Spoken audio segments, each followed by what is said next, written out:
Hello everyone, I'm Arun and this is my dear friend Sujeev. We are the co-founders of Ops Lab. So at Ops Lab, we specialize in scheduling at scale. And the two industries we are focusing on are commercial airlines and the Department of Defense. I guess you guys can't see the slides, but so at Ops Lab, we are mainly focused on airlines and defense, but we are also going after two more verticals. One is ride hailing, and another one is drone surveillance. So the first industry is airlines for us, and within airlines, we are focusing on the disruption management. So we are going after disruption management at scale, and we are trying to create an enterprise platform to orchestrate the entire backend operations for airlines. So we are working on ground ops, we are working on crew scheduling, and within airlines, we are working with Southwest Airlines, Republic, and British Airways. So crew schedule recovery is an especially difficult problem to solve because first of all, there's the human element. They're not planes, they have to come back home to meet their families.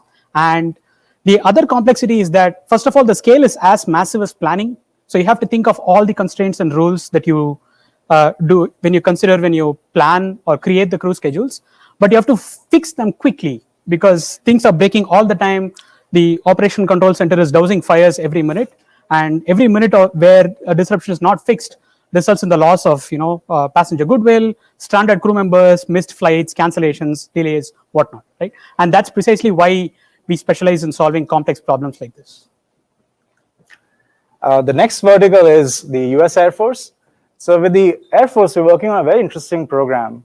We are trying to automate the entire squadron operations for them. And we are working with AETC, which is the Air Education and Training Command, working on the pilot training program. So we're trying to kind of automate a lot of their scheduling of their resources for pilot training programs. So if you think about pilot training, it involves simulators, it involves flying real jets, it involves classroom lectures. So we are essentially automating a lot of their operations for them. And we're working on both the fighter community and the non-fighter for the heavies as well, right? We'll go to the complexity. Yeah. So if you talk about how a squadron is operated, if you think about all the things that could go wrong with it, right? Just like commercial airlines, they also have disruptions because of weather, it could be maintenance, and anytime that happens, a lot of constraints have to play in to essentially handle the entire squadron operations, right? You have to think about the airspace availability, you have to think about maintenance if they can handle the jet configurations and reconfigurations needed for each different mission types. You have to think about if the pilot, the instructor pilot is available, if they have the right currencies. So a lot of these constraints have to go in before you can handle the squadron scheduling, right? So to give you a very specific example of what went wrong, about a month back, one of the squadrons we worked with experienced a disruption where one pilot missed one flight. That's it. It broke the day schedule, and 3 pilots, like fully trained combat-ready pilots, had to sit for 6 hours, figure out how to fix the schedule, and gave up and basically said they had to rebuild the entire week's schedule. And the reason they gave up is because they just couldn't hold all this information in their head. Simply because they're actually operating using pucks on a whiteboard, believe this, and Excel sheets. That's it, right? So what we want to do is we want to say, okay, your schedule is broken, click a button, it gets fixed. That's it, in a few seconds, right? That's the space in which we are trying to operate in the Department of Defense. And I want to peel back the layers a little bit and give you guys a closer look at how we actually solve these problems. We, of course, have a whole suite of algorithms. So I'll just walk you through one specific way in which we fix it, right? Remember, the idea is to consume a lot of data, fix things that are broken, and do it quickly, right? So one of the algorithms we use uses a paradigm called variable neighborhood search. And the way it does it is it iterates through 3 phases. The first thing is it takes a schedule, it takes a part of a schedule and breaks it, completely destroys the whole thing. And then what it does is it tries to rebuild it in a more efficient way. And the final phase is called recenter. What recentering does is it actually goes and figures out a different portion of the schedule to go ahead and fix it. And the advantage of this framework is that, first of all, it's flexible. It allows us to really tightly control how long we want to spend fixing a schedule and what we specifically do when we break and repair a schedule. So it gives us explainability, which is a big factor when customers want to try out our products, trust it and adopt it, right? So, and the other advantage is, like Arun mentioned earlier, the flexibility of this suite of algorithms actually allows us to easily expand our product offerings to other verticals like drones and road transport, which is also part of why we are chasing all these verticals in together. And that's a summary of essentially some of the systems that we are building. I think that's all we had for our pitch. We'll Yeah, take some and questions. finally, of course, we thank Capital Factory for the opportunity as well. I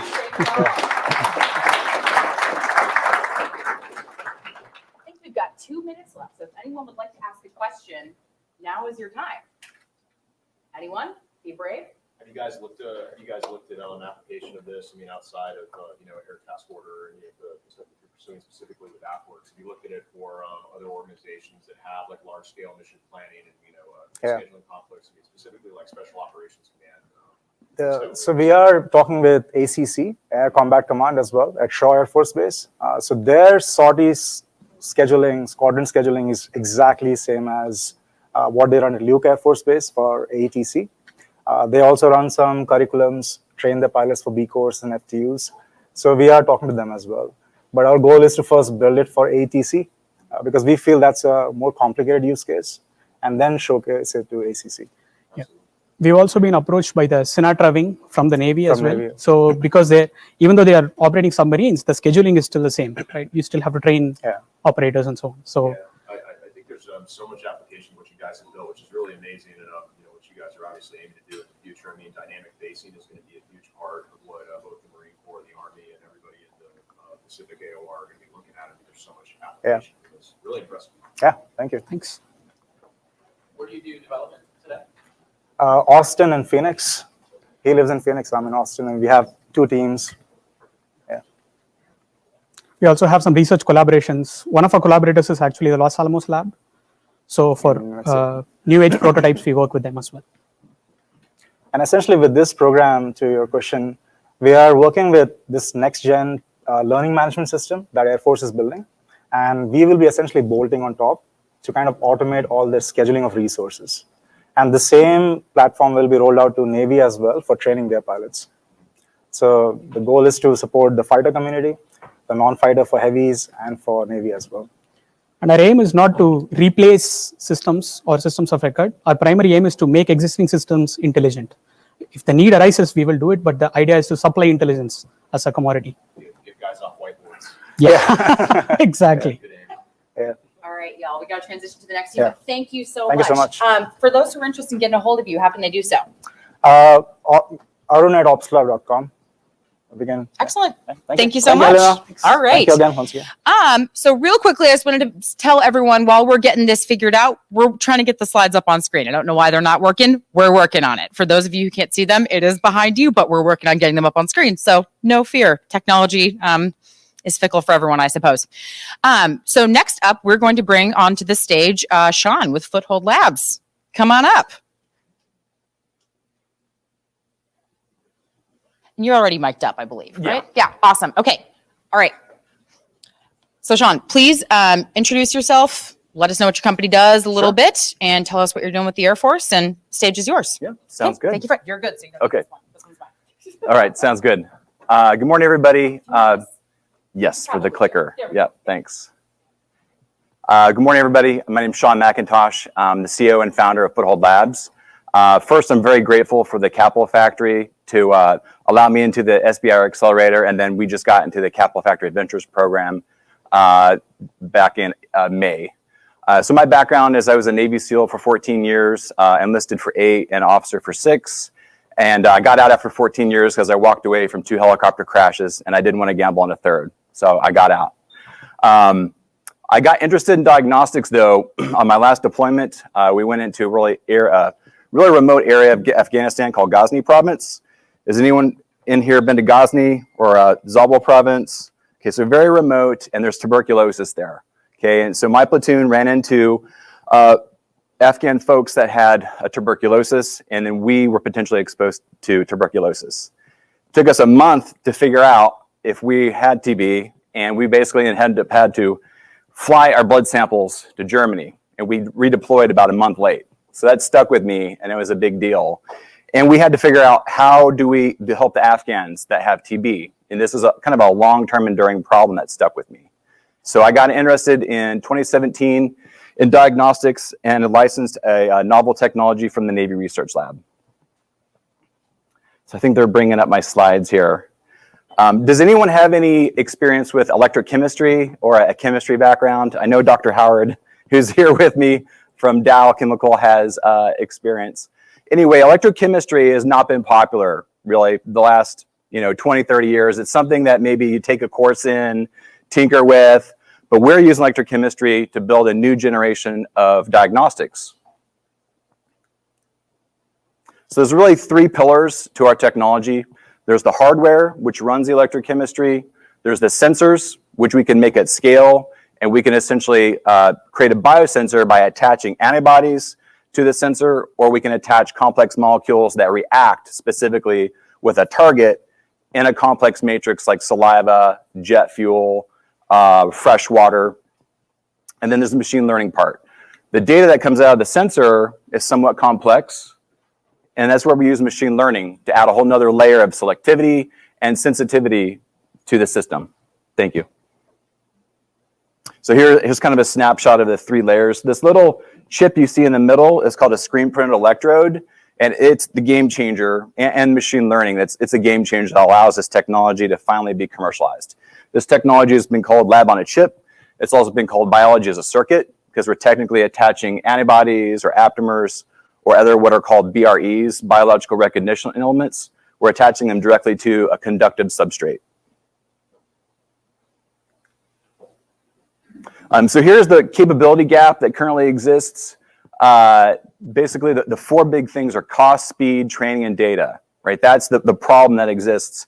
One of the most overlooked aspects of that is training. The training it takes for someone to run PCR, for someone to run what's called ELISA, which is the gold standard that we currently use to test our technology against.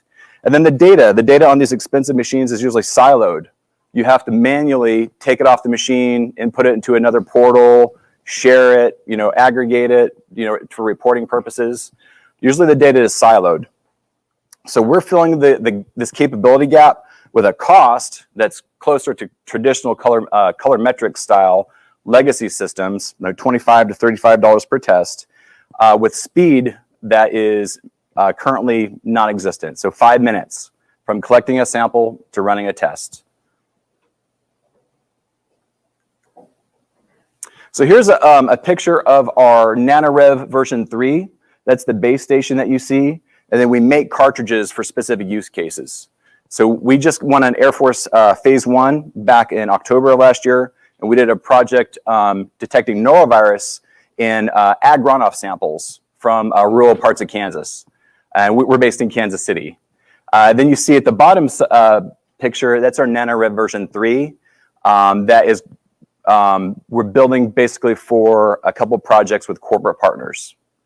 The game changer with our technology, it's quantitative also. So when a target, a high affinity target like the spike protein that we all know because of COVID binds with the antibodies on our sensor, we get a quantitative output. So it's quantitative at a low cost, at a very quick speed, and it's going to be easy to use. So our goal is to make the software and the system so that someone with 4 hours of training can easily use it.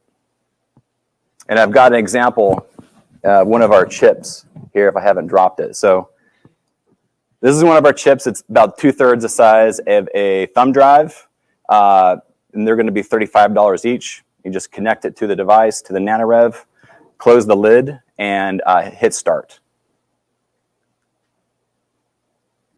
So we just won a Phase 2 with the Air Force, and it's not for healthcare purposes, it's for jet fuel. So right now, the way that the Air Force tests for jet fuel quality is about 40 years old. It's been doing the same way for 40 years, and a lot of that testing, is outsourced to third-party vendors. Our goal is to provide a device that can be on the tarmac where a sample can be pulled and tested in 5 minutes, or pulled from a jet when it comes back from a mission. A big part of our phase 2 award is going to be this digital fingerprinting concept. So we're going to work with the Air Force to determine standards that all future tests can be related to using machine learning and data aggregation and sharing. That's going to allow that sample and that feel on the plane or from a vendor then to go to further testing. And another cartridge is going to do a deep dive test for hydraulic fluid, which is showing up in jet fuel samples, copper, which naturally is a byproduct of the refining process and shows up in jet fuel. And you do not want to push copper through hypersonic engines, right? Huge maintenance costs, or it's going to destroy the engine.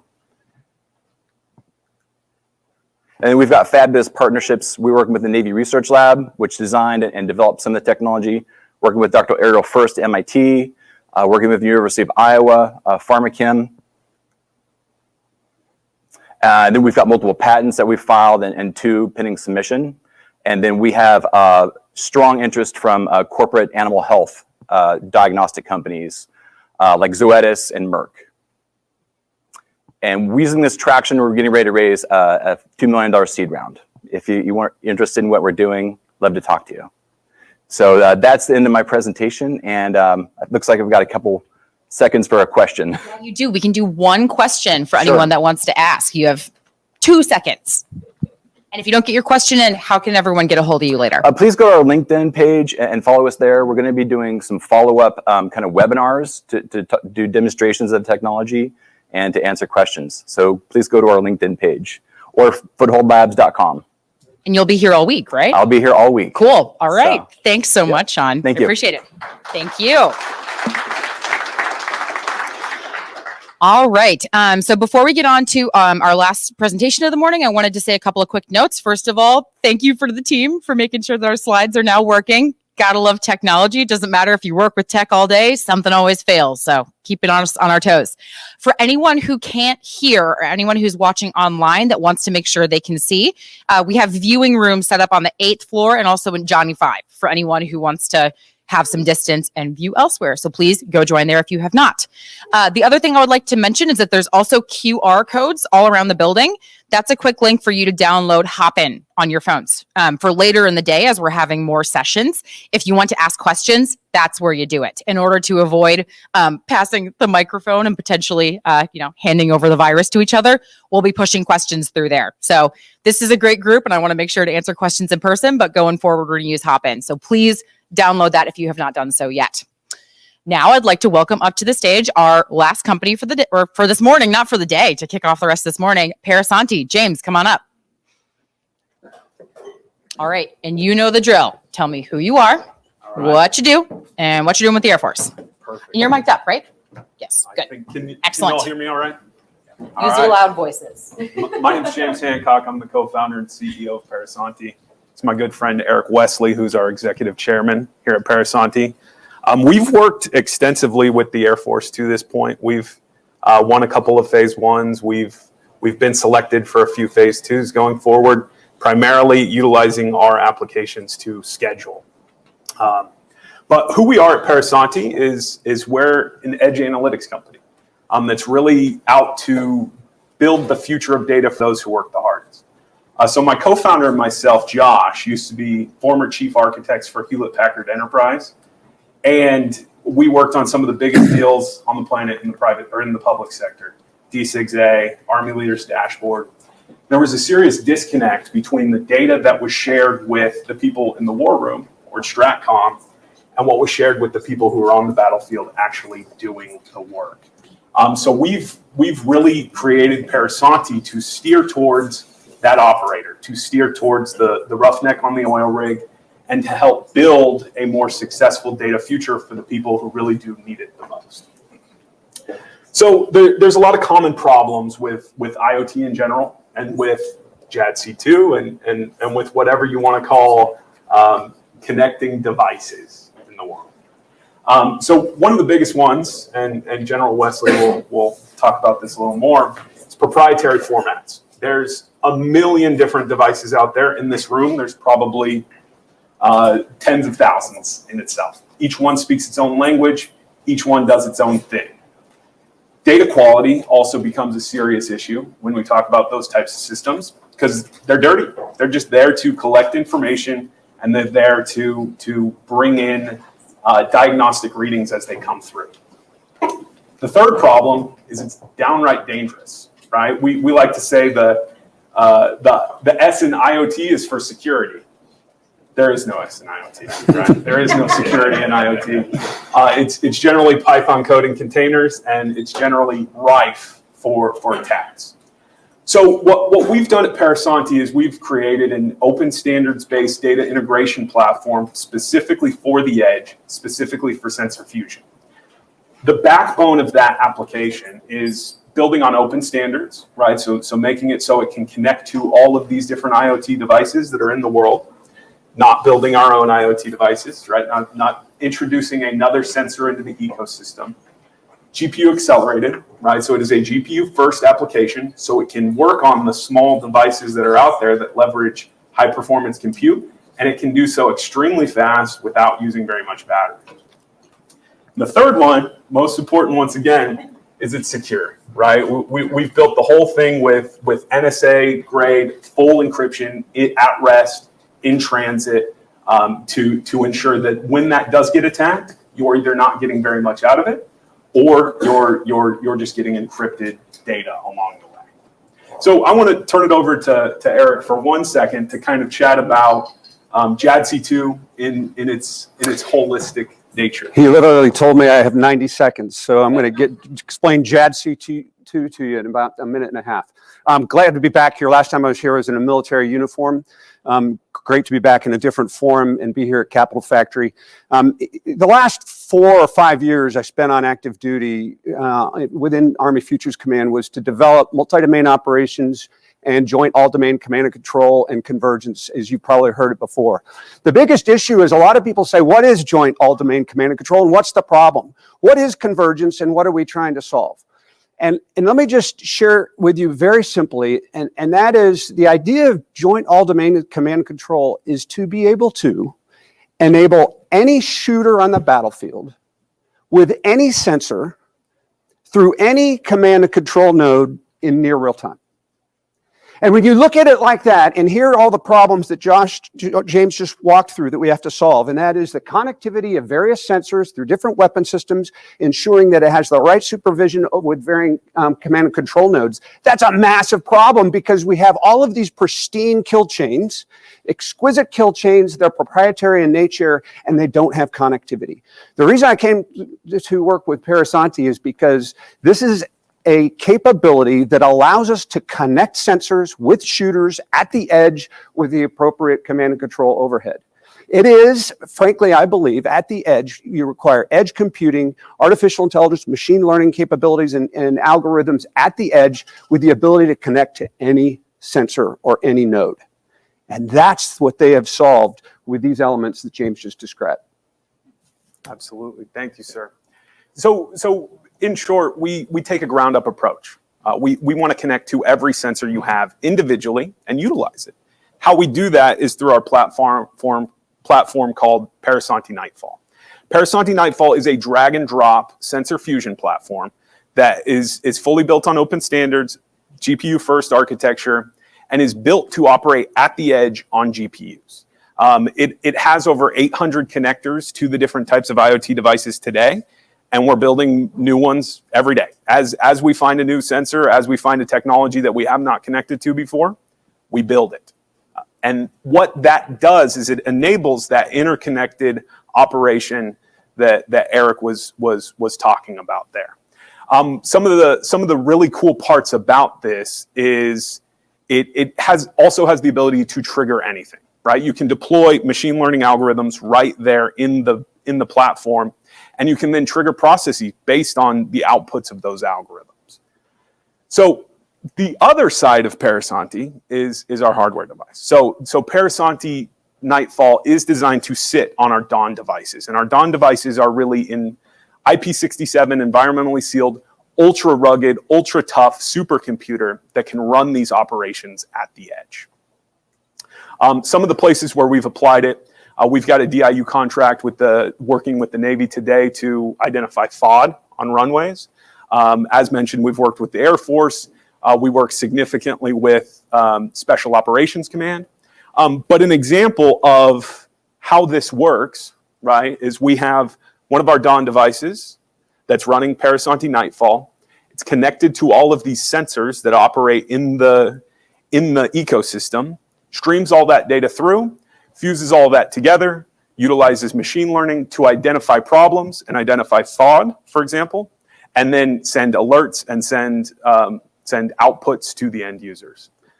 So that's our time. In fact, I'm over a little bit, but if you want to get a hold of us, info@parasanti.com, or just come see us. We should have Parasanti t-shirts around the room. Just look for somebody in black.